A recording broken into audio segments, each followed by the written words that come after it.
¿Qué tal, colegas? El día de hoy vamos a revisar tres temas muy importantes y muy prácticos. Testículo no descendido, específicamente criptorquidia, escroto agudo y por último reflujo vésico-ureteral. Cada uno con guía de práctica clínica que están un poquito extensas, pero vamos a tratar de desmenuzarlas y hacer el estudio lo más dinámico posible. Recuerden que para que esto se vuelva más llevadero, hay que relacionarlo con el día a día. Algún pacientito, algún familiar, algún amigo o incluso algún caso que hayan visto en alguna serie de estas médicas que nos encantan como Grey's Anatomy. Y vamos a iniciar con testículo no descendido. Quiero que recordemos dos definiciones: teste retráctil y criptorquidia. El teste retráctil es aquel que se desplaza espontáneamente fuera del escroto y retorna con o sin manipulación. Viene y va. Así quiero que recuerden el teste retráctil. Y la criptorquidia, que es la definición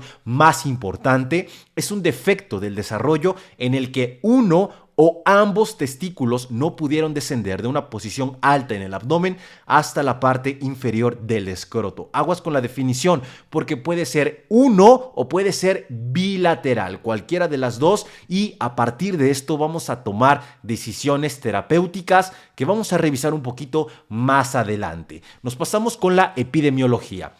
Y a partir de este momento vamos a referirnos a la criptorquidia, que básicamente de esto va la guía de práctica clínica. Se presenta hasta en el 3% de los pequeñitos a término, 30% de los prematuros, entonces bastante alto ahí con los pretérmino. Y un dato importantísimo, el 70% presenta un descenso espontáneo al año. Y qué bueno por esto, porque hasta el 10% de los pacientitos con criptorquidia llegan a presentar cáncer testicular. Dos cuestiones a tomar en cuenta: se aumenta el riesgo de infertilidad después del año por una disminución de las células germinales. Recordemos que el hecho de que los testículos estén en la bolsa escrotal es para regular la temperatura y que su funcionamiento sea adecuado.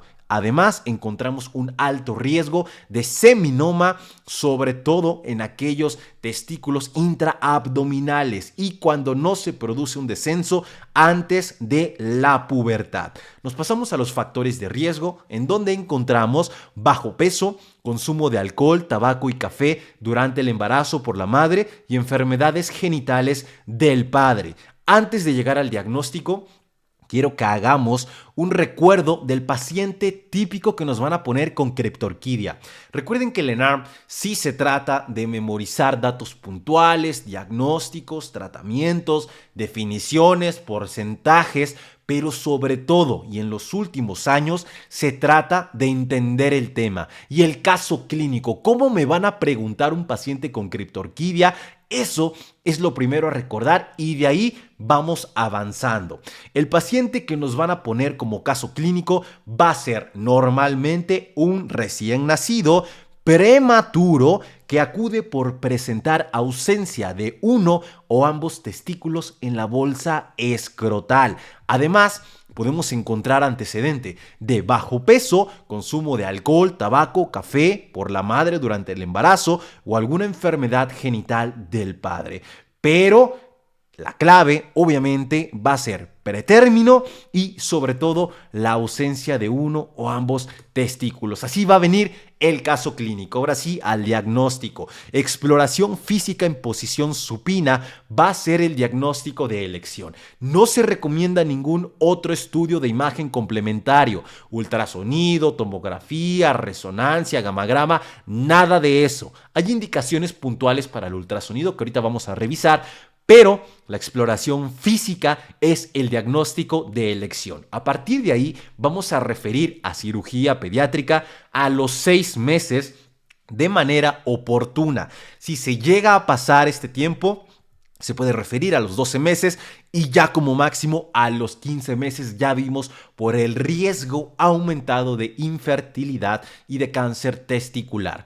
Si encontramos ausencia de ambos testículos, hay que referir inmediatamente para valoración genética y hormonal. Hay que valorar que no haya alguna otra alteración. Y aquí les dejo las evidencias, las recomendaciones y el punto de buena práctica de lo que les acabo de decir. Me gusta ahí también compararlo con la guía de práctica clínica para no quedarnos solamente con esto, y a veces desconfiamos y decimos, ¿será que sí? ¿Será que haya que referirlo a los 6, 12 y 15 meses? Bueno, aquí tenemos el punto de buena práctica. Y vámonos con el diagnóstico en segundo y tercer nivel, que si bien ya es un poquito más avanzado, no está de más echarle un ojito. Ultrasonido solamente si hay dificultad diagnóstica, si no se deja valorar nuestro pacientito, que bueno, estaría muy complicado, sobre todo porque es un recién nacido, hay que echarle ganas a la exploración física y también ante caso de obesidad. Esas son las indicaciones para el ultrasonido, pero si les dan a elegir, siempre exploración física como diagnóstico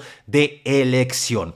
De ahí, evaluación genética y hormonal, ya vimos si ambos testículos no son palpables. Y por último, la laparoscopía solamente si los testículos no son palpables y no hay evidencia de alguna alteración en el desarrollo sexual. Ya le hice su cariotipo, ya valoré las hormonas, todo está bien, pero no hay testículos. Bueno, hay que realizar una laparoscopía y buscar en dónde están para dar un tratamiento, porque si no, ya sabemos, se aumenta el riesgo de infertilidad y de cáncer en todo caso.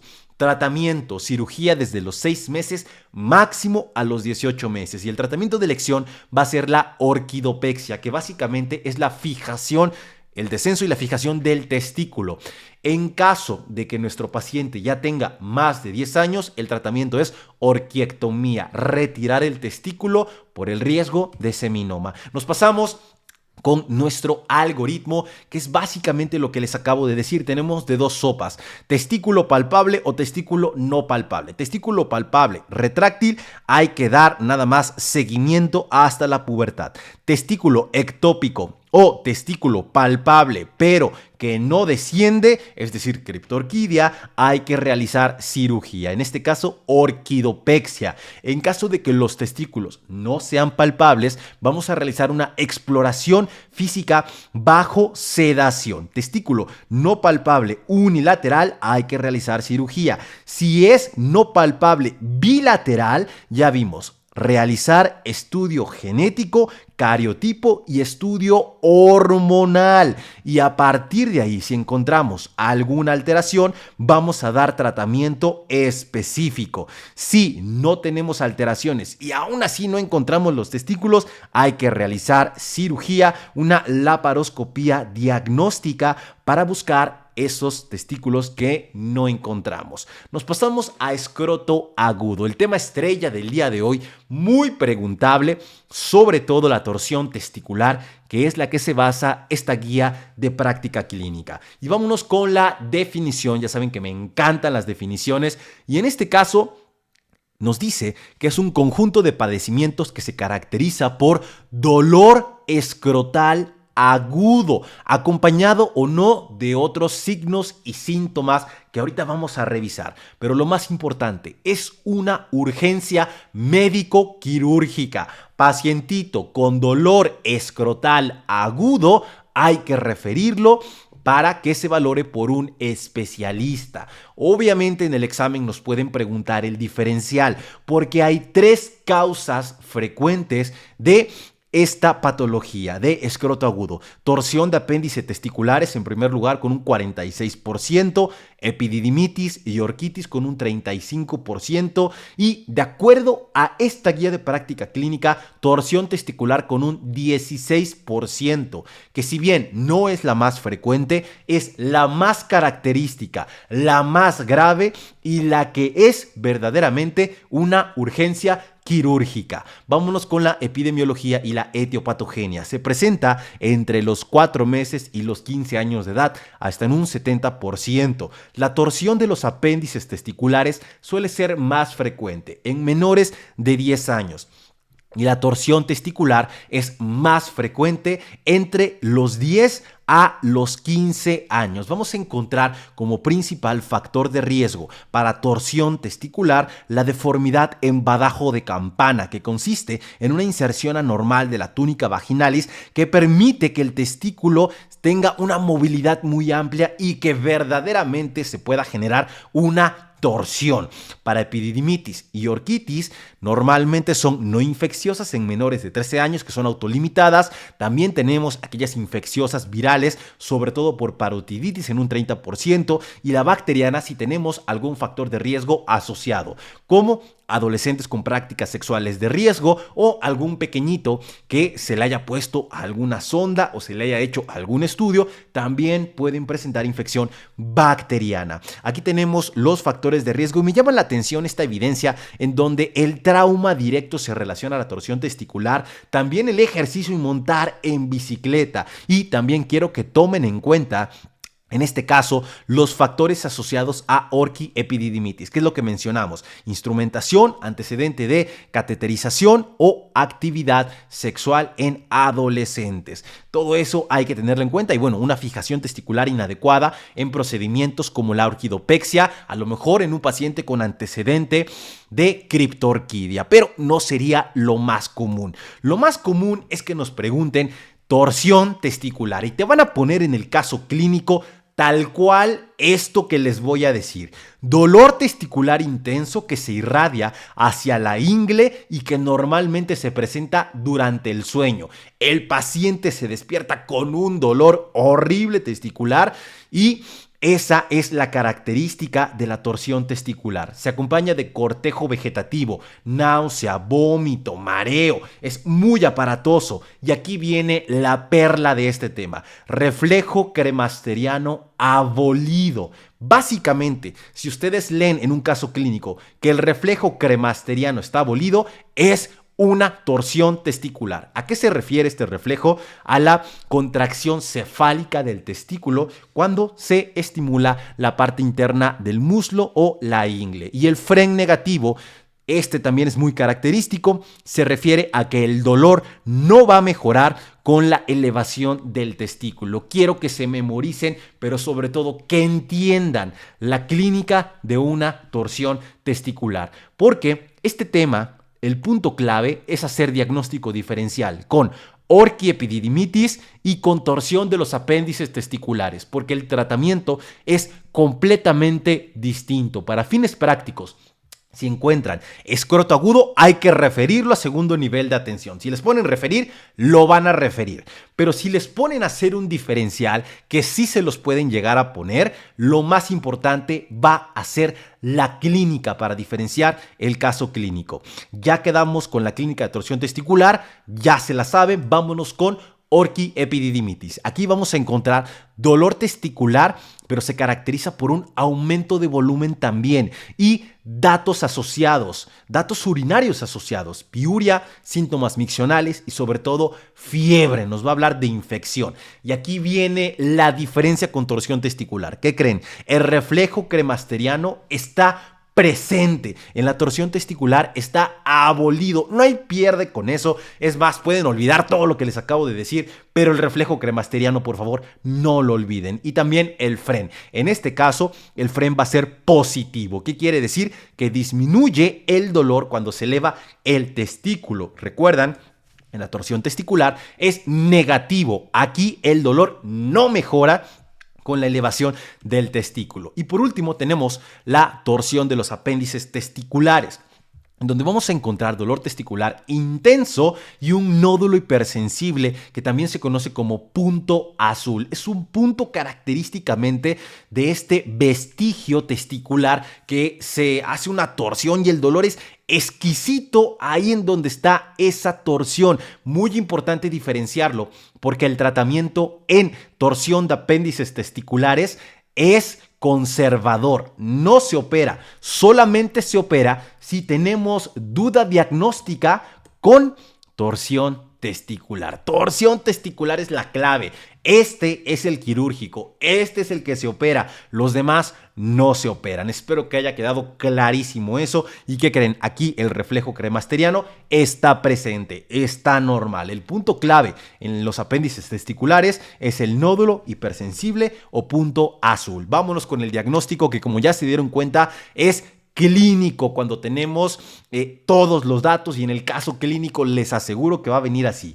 Pero si tenemos duda y sobre todo si tenemos disponibilidad, hay que realizar un ecodoppler. Va a ser el estándar de oro siempre que lo tengamos disponible. Eso sí, si les ponen que se puede realizar un Doppler, hay que realizarlo siempre. Tratamiento de la torsión testicular. Ya les dije, quirúrgico, y es quirúrgico de inmediato. La viabilidad es del 80% en las primeras 5 horas. El tratamiento debe de realizarse máximo en las primeras 6 horas, porque como se pueden dar cuenta, la viabilidad baja a un 20% pasada 10 horas. ¿Qué nos toca como médicos de primer nivel? Como médico en el servicio social o en una clínica de urgencias, referir, por el amor de Dios, a todo paciente con escroto agudo a segundo nivel de manera urgente. No nos vamos a poner, digo, ya en la vida real, ¿no? A ver, no, es que ¿sabes qué? Es una orquiepididimitis, estoy seguro, y era una torsión testicular. Imagínate el problema en el que te metes. De hecho, por eso la GPC te dice: ¿tienes sospecha de escroto agudo? Mándalo a segundo nivel, por favor. Tratamiento de orquiepididimitis y de apéndices testiculares no es quirúrgico. Eso es lo que quiero que se graben. Fácil. Tratamiento de torsión de apéndices conservador. Solamente cirugía si dudamos con torsión testicular. Y el tratamiento de la orquiepididimitis, normalmente al ser autolimitada, no se da antibiótico, solo se da analgésicos. Vamos a dar antibióticos si tenemos algún factor de riesgo. Ya vimos prácticas sexuales de riesgo en adolescentes, o a lo mejor alguna sondita que le llegaron a poner, cualquier cosa de estas. Y también hay que recomendar reposo de actividad física, utilizar suspensorio y hielo local o compresas frías. Ese va a ser nuestro tratamiento. Y de nuevo, el punto clave de este tema escroto agudo es el diagnóstico diferencial. Aquí les dejo un cuadro comparativo, ya lo repetimos muchas veces, ahí échenle una última revisión, por favor, para que no se les vaya a ir ningún dato. Y les dejo el algoritmo, que viene bastante bien. ¿Qué creen que es en lo que se basa? Reflejo cremasteriano. Reflejo cremasteriano presente. ¿Existe duda con torsión testicular o de apéndice testicular o torsión parcial? Si tenemos duda, hay que realizar un ultrasonido. Si no tenemos ninguna duda, manejo médico con vigilancia o manejo quirúrgico de acuerdo a la etiología. Es decir, papá, si tienes dudas, mándalo con el experto y ya que él se haga bolas, porque no hay que arriesgarse. ¿Y qué pasa si tenemos reflejo cremasteriano ausente? Es decir, presente. No, ahí sí hay que realizar Doppler siempre que se tenga, y en caso de que no tengamos Doppler y sospechamos torsión testicular, el tratamiento es quirúrgico. Y quiero que se enfoquen en estas dos partes del Doppler: flujo normal o incremento con posibilidad de distorsión, vigilancia estrecha y manejo médico. Pero ¿qué pasa si tenemos un flujo disminuido o ausente? Está torcido. Entonces, exploración quirúrgica. ¿Qué tema, colegas? Ya casi terminamos. Vamos con reflujo vesículo-ureteral, que es complementario, la verdad. El punto más importante ya lo acabamos de ver y creo que lo repetí lo suficiente para que nos quede clarísimo. Saben que me encanta repetirlo, y además ahí invéntense un paciente, invéntense algún personaje que le puedan dar una torsión testicular para que no se les olvide, por favor. Reflujo vesículo-ureteral. En este caso se refiere a un flujo anormal de orina de vejiga a uréter, es decir, va para atrás, ¿no? Vejiga a uréter, pelvis o cálices. 1% de todos los niños tienen reflujo vesículo-ureteral, 25 a 40% de aquellos que presentan pielonefritis aguda. Ahorita vamos a ver por qué.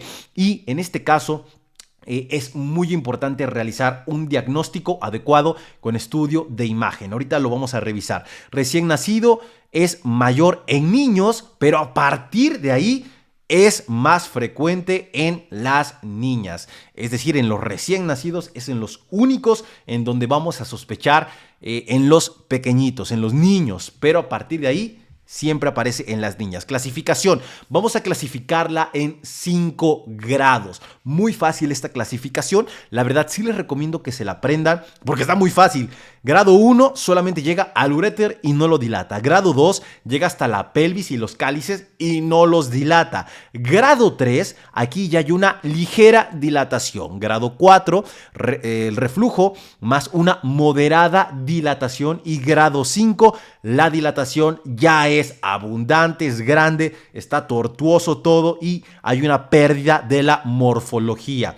Y esto nos va a ayudar para el tratamiento. Básicamente 1, 2 y 3, tratamiento conservador. Grado 4 y 5, tratamiento quirúrgico de inicio. Clínicamente vamos a encontrar infecciones de vías urinarias de repetición por el reflujo, evidentemente, y además se puede presentar con dolor en flanco o masa por la hidronefrosis, las pielonefritis que se pueden llegar a presentar por este reflujo abundante, oliguria o anuria, incluso insuficiencia renal crónica se puede llegar a presentar. El diagnóstico vamos a dividirlo en prenatal, en donde vamos a utilizar el ultrasonido después de la semana 28, y postnatal, en donde el estudio de elección para reflujo va a ser la cistouretrografía miccional para detectar el reflujo, para verlo, pero para valorar tejido cortical funcional y cicatrización vamos a realizar una gammagrafía renal con ácido, imposible de pronunciar, no me voy a arriesgar a pronunciarlo, marcado con tecnesio 99, también abreviado y seguramente les va a venir así como DMSA. Entonces, para valorar el reflujo, para darnos cuenta, cistouretrografía miccional, pero ya para función y cicatrices, gammagrama renal DMSA. Tratamiento, ya lo vimos.